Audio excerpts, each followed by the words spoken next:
Me llamo Camila Cifuentes. Tenía 31 años el día que avanzaba cojeando por la Ruta 11, con la rodilla hinchada y mi hija de 11 meses apoyada en la cadera. Mi suegra me había quitado el coche 6 meses antes. Mi marido me había quitado el teléfono esa misma mañana. Y la mujer que decía adorar a Amparo como si fuera su propia nieta, llevaba medio año construyendo en silencio una petición legal para arrancármela de los brazos.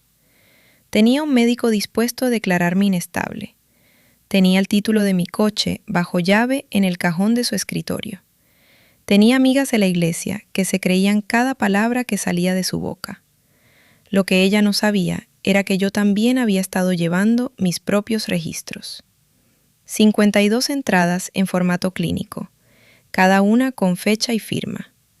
Lo que ocurrió al día siguiente en el juzgado dejó sin aliento a todos los presentes. Bienvenidos al ajuste de cuentas. Esto es lo que me pasó. Quizá te preguntes por qué no me marché antes, cuando entendí lo que estaba ocurriendo. Marcharme no era la parte difícil. La parte difícil era marcharme con mi hija, y eso exigía planificación. Mi madre murió de cáncer cuando yo tenía 14 años. Mi padre era el sheriff del condado y encadenaba turnos dobles. Así que fui yo quien cocinó, quien cuidó a mi hermano Daniel, quien aprendió a mantener la casa en calma. Ahí nació la creencia de que si me organizaba lo suficiente, podría sostener cualquier cosa. Me gradué con matrícula de honor, estudié enfermería y a los 25 trabajaba en la planta de cirugía del Hospital San Rafael. Era libre y no supe valorarlo hasta que me lo quitaron. Conocí a Rubén Salazar en una ferretería, un sábado de marzo. Me cargó los potes de pintura hasta el coche sin que se lo pidiera. Tenía las manos encallecidas y una risa fácil. Nunca hablaba de su padre. Debería haber preguntado por qué. Rubén me llevó a conocer a su madre, un domingo de abril, en una casa al final de un camino de grava. Consuelo Salazar abrió la puerta antes de que llamáramos. 60 años, el cabello plateado recogido con precisión. La cocina olía a lejía. No a la lejía de quien ha fregado el suelo, sino a la de quien restriega hasta que la superficie olvida lo que había antes. Me puso un vaso de agua delante, sin preguntar si lo quería. Cuando me ofrecía fregar los platos, apoyó la mano sobre mi muñeca, con una presión suave pero exacta.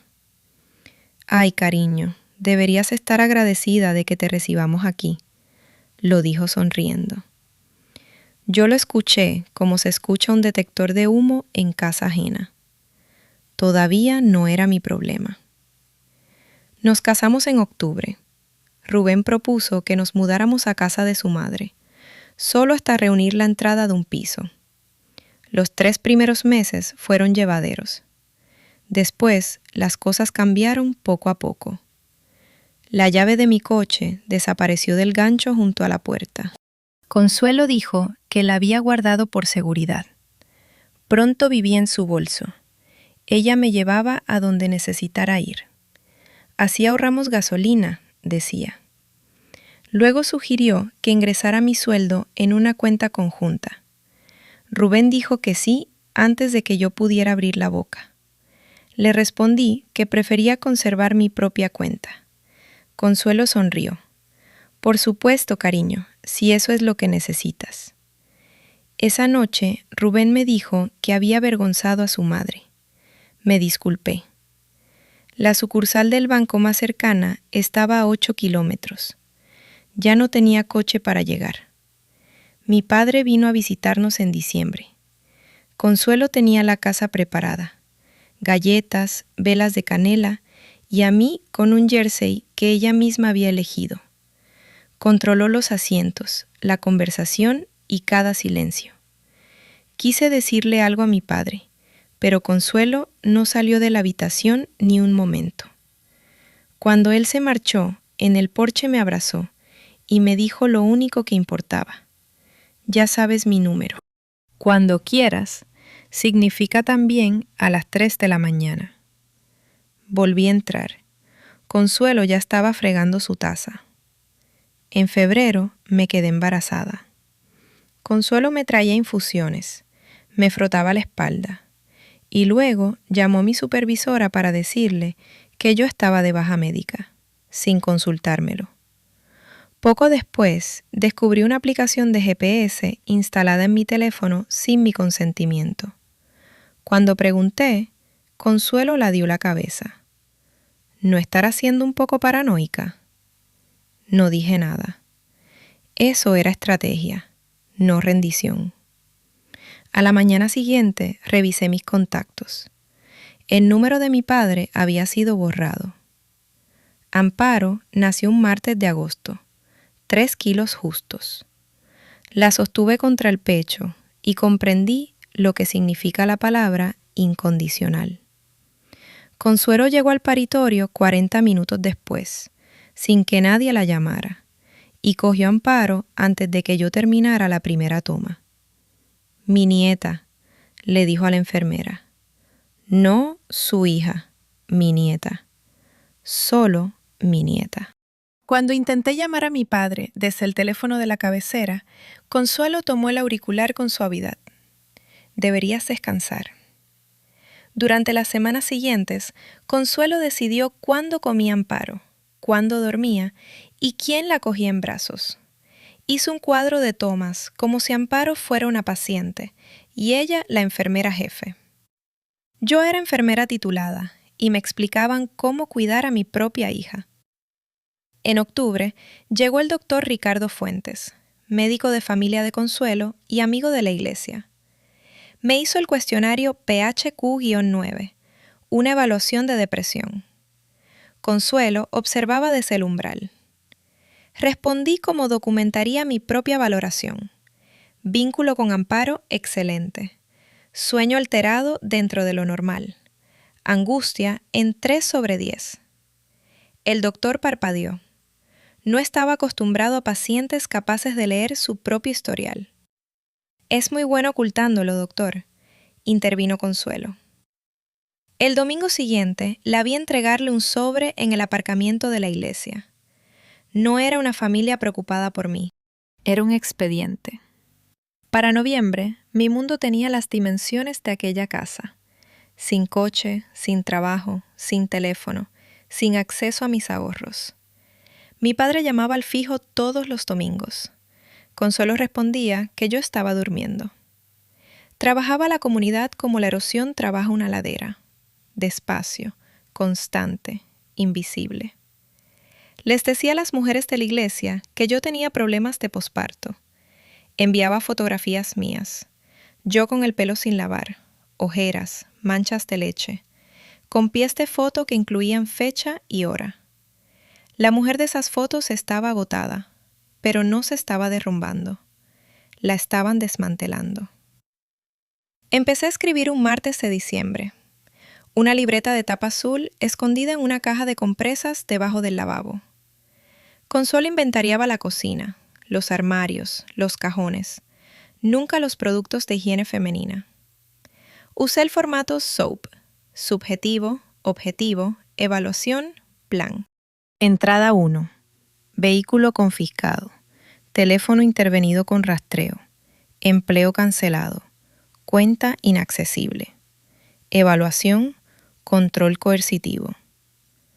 Escribí esa primera entrada mientras Consuelo fregaba la encimera a 1 metro de mí. Por primera vez no me encogí. Estaba haciendo algo que ella no podría borrar.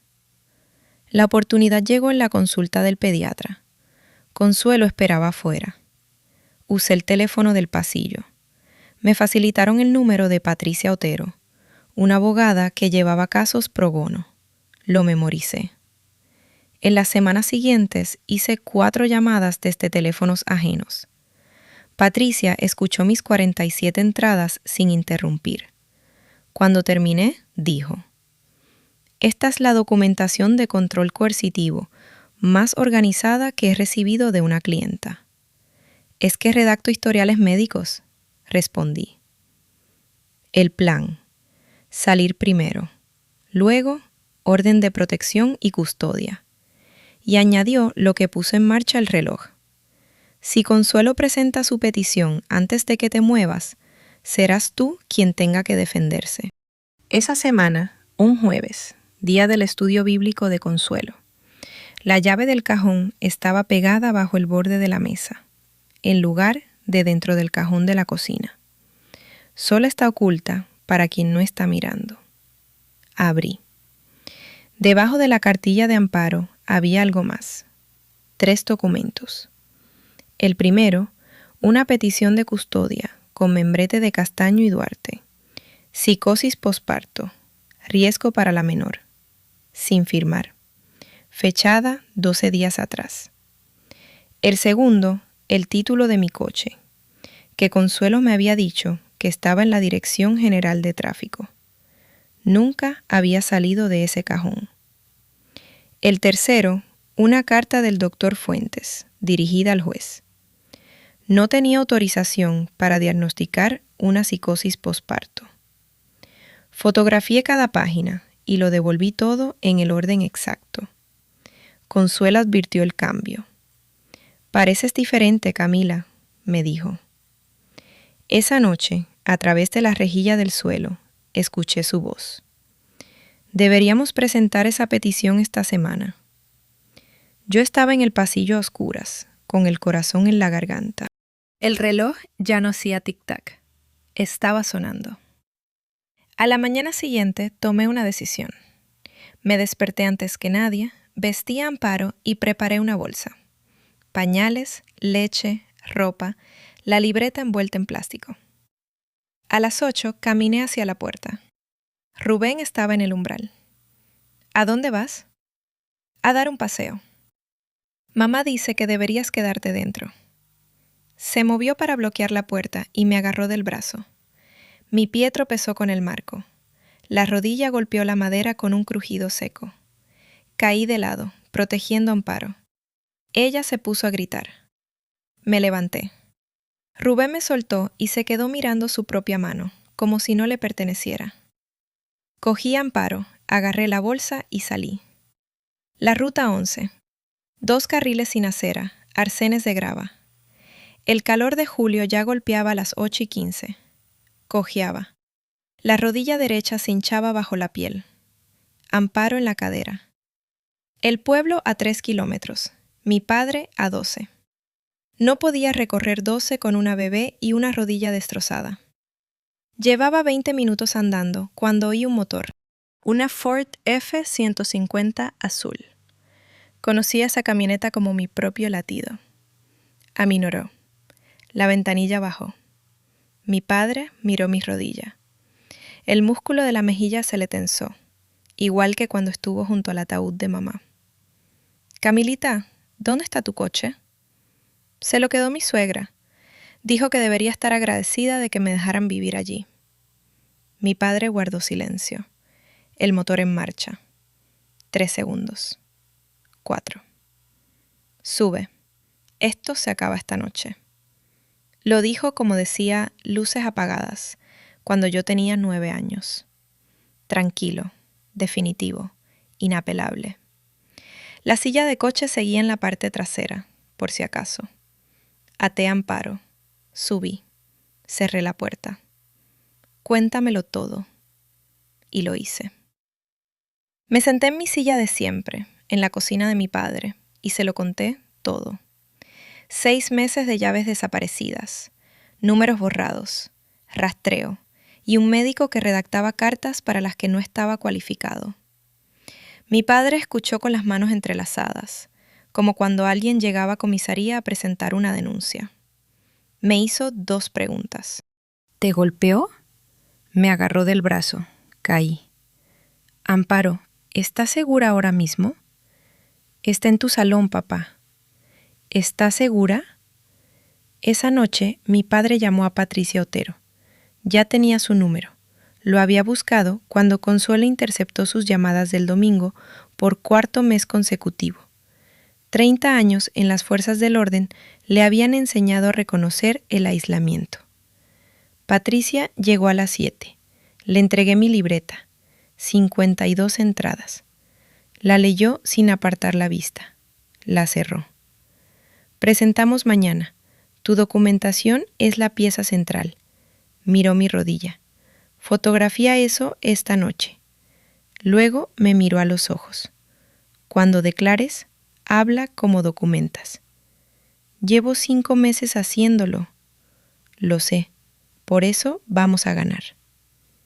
Esa misma noche, Consuelo presentó su petición. Me puse el uniforme a la mañana siguiente. No porque fuera a trabajar, sino porque el uniforme me recuerda quién soy cuando el mundo intenta convencerme de que soy otra cosa. Mi padre hizo café y huevos revueltos.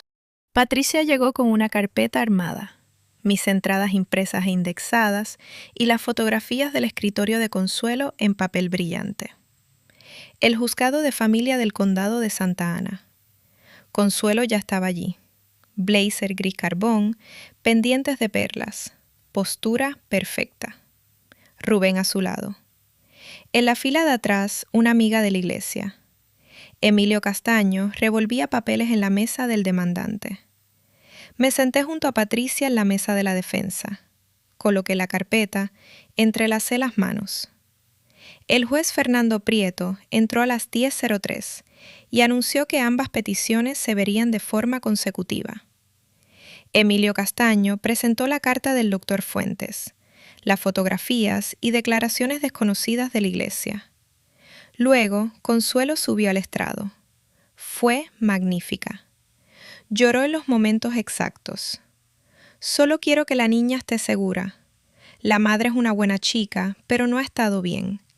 Hemos intentado ayudarla, pero se niega, y me aterroriza pensar en lo que podría pasarle. En la tribuna, el pastor Ismael Rivas asintió. El juez Prieto tenía la cara de una pared. Abogada de la defensa. Patricia se puso de pie. Me miró. Señora Cifuentes. Me levanté. Alicé el uniforme como hago antes de entrar en la habitación de un paciente. Un hábito, un ritual, una forma de decirme que estoy lista. Me senté en el estrado de los testigos y abrí la carpeta por el primer separador. Pensé en mi padre la noche anterior. Llevas 5 meses documentando esto. ¿Conoces este caso mejor que nadie en esa sala? Pensé en Consuelo, en Abril, con la mano sobre mi muñeca. Deberías estar agradecida de que te recibamos aquí. Pensé en Rubén en el umbral, en el crujido de mi rodilla contra la madera. Pensé en la libreta envuelta en plástico, dentro de una caja de compresas, debajo de un lavabo, en una casa donde nunca más iba a dormir. Abrí la boca. Hablé como documentaba. Entrada 1. Fecha 14 de abril. Subjetivo. Consuelo Salazar afirmó, cito textualmente, «Deberías estar agradecida de que te dejemos vivir aquí». Objetivo. Durante la primera semana de convivencia, las llaves de mi vehículo fueron confiscadas. El título del coche, registrado a mi nombre, se guardó en el cajón cerrado del escritorio de la señora Salazar. Evaluación. Aislamiento respecto del transporte independiente. Patricia guiaba las entradas. Las leí sin prisa, dejando que los datos se asentaran entre una y otra. Entrada 12. Fecha 29 de agosto. Subjetivo. Consuelo Salazar instaló una aplicación de GPS en mi teléfono, sin mi conocimiento ni mi consentimiento. Objetivo. Patrón de descarga de batería compatible con servicios de localización en segundo plano, de forma continua. La aplicación no figura en mi historial de descargas. Evaluación. Vigilancia electrónica por parte de un miembro del hogar. La pluma del juez Prieto se movía. El abogado de Consuelo pasaba páginas buscando algo a lo que objetar. No había nada. Eran fechas y observaciones, no opiniones. Entrada 31. Fecha 6 de marzo. Subjetivo. Encontré una petición de custodia temporal de emergencia sin firmar, en el cajón cerrado del escritorio de Consuelo Salazar. preparada por el bufete Castaño y Duarte, con fecha del 22 de febrero, alegando psicosis posparto. Objetivo. El diagnóstico de psicosis posparto requiere la evaluación de un psiquiatra o un psicólogo con licencia. La carta de apoyo fue redactada por el doctor Ricardo Fuentes, médico de familia, sin especialidad psiquiátrica ni acreditación para emitir ese diagnóstico. Evaluación. La petición se sustenta en una afirmación diagnóstica de un profesional no cualificado. Oí un sonido en la tribuna. La silla del pastor Ismael crujió.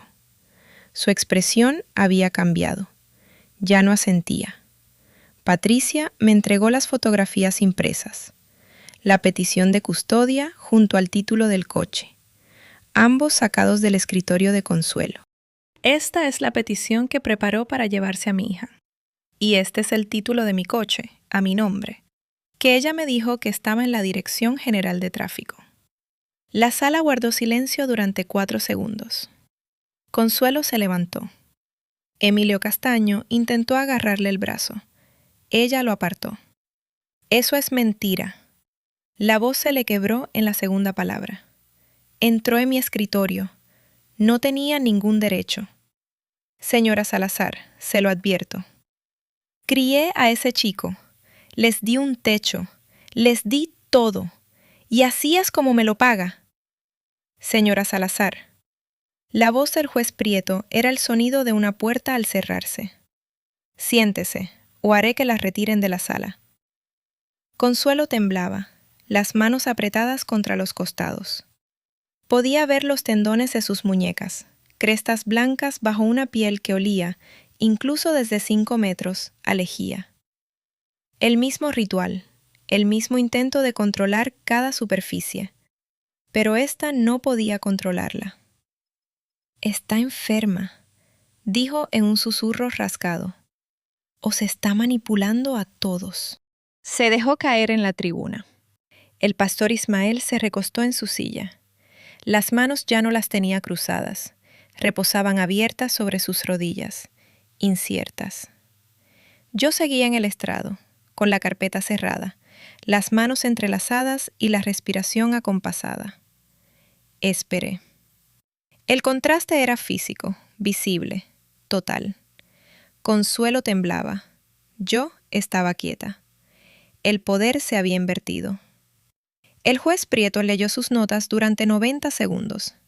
La sala esperó. Dictó sentencia. Petición de custodia de emergencia de Consuelo Salazar. Denegada, sin evidencia médica creíble de psicosis posparto. La carta del doctor Fuentes no cumple el estándar diagnóstico exigido. Petición de Camila Cifuentes de orden de protección. Concedida. Rubén Salazar, nombrado por contacto físico. Consuelo Salazar, por acoso, con contacto restringido. Custodia temporal exclusiva de amparo concedida a Camila Cifuentes, a la espera de la audiencia dentro de 30 días. El vehículo deberá ser devuelto en 48 horas. Exhalé. Mis pulmones se llenaron de aire de juzgado, moqueta vieja y tóner de fotocopiadora. Cerré la carpeta, me levanté. Al salir, Patricia pasó junto a la mesa de Consuelo y se detuvo lo justo para decir en voz baja: Señora Salazar, debería estar agradecida de que le permita seguir viendo a la niña. Consuelo no respondió, las manos planas sobre la mesa. En el pasillo, Rubén me interceptó, las palmas abiertas. Camila, no pretendía que llegara tan lejos. Es que mamá dijo... Lo miré. Un hombre que había dejado que otra persona pensara por él durante tanto tiempo que había olvidado que tenía mente propia. Tu madre te crió para tener miedo de una mujer con las llaves del coche, le dije. Yo voy a criar a Amparo para que no le tenga miedo a nada. Abrió la boca. No salió nada. Pasé junto a él y salía donde el sol de julio golpeaba el asfalto y el aire sabía a libertad. La amiga de Consuelo estaba apoyada en el coche, los pulgares quietos sobre la pantalla. Por primera vez en 6 meses, no tenía nada que informar. Me miró. La miré. Ninguna de las dos habló. Mi padre estaba sentado en el banco de la entrada del juzgado, con Amparo en el regazo, dándole el biberón. Vio mi cara. No preguntó. Solo asintió. El asentimiento lento y único que me había dado en mi graduación de enfermería, en el entierro de mamá y ante el altar el día de mi boda. El que decía, te veo, estoy orgulloso. Cogí a Amparo. Hola, cariño, mamá está aquí. Viajamos hacia el norte por la Ruta 11, el mismo camino por el que yo había cojeado 26 horas antes. El asfalto tenía el mismo aspecto. El valle se extendía verde y amplio a ambos lados. Pero yo iba sentada en un coche, con el cinturón cruzado sobre el pecho, mi hija detrás de mí, y una resolución judicial en una carpeta sobre el regazo. Elegía cada kilómetro. 2 semanas después, Amparo y yo nos mudamos a un apartamento en la calle Almendro. Compré un gancho de latón en la misma ferretería donde había conocido a Rubén 4 años antes. Lo colgué junto a la puerta la primera noche y puse en él la llave de mi coche, la que Consuelo había guardado en su bolso durante 6 meses. Rubén la devolvió sin una palabra, 46 horas después de la resolución. Todavía olía a su ambientador. Conduje hasta casa con las ventanillas bajadas. La maquinaria legal siguió su curso. La orden de protección se amplió a 2 años.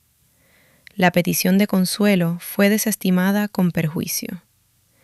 El doctor Fuentes recibió una amonestación del colegio médico.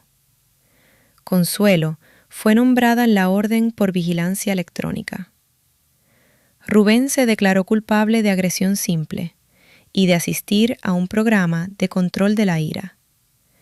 El divorcio se formalizó en diciembre. Volví al Hospital San Rafael. Empecé a ver a una terapeuta por decisión propia, en una consulta a la que yo misma me llevaba en coche. Esto es lo que sé ahora. La gratitud es real, pero la gratitud no es una cadena.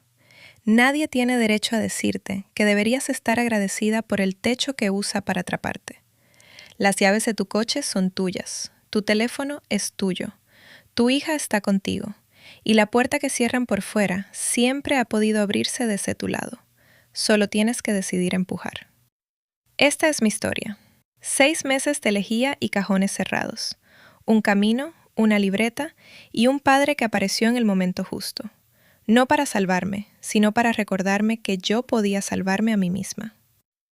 Anoche, Amparo y yo caminamos por nuestro propio sendero. La grava crujió bajo mis zapatos. No bajo mis pies descalzos, bajo mis zapatos. Y elegí cada paso.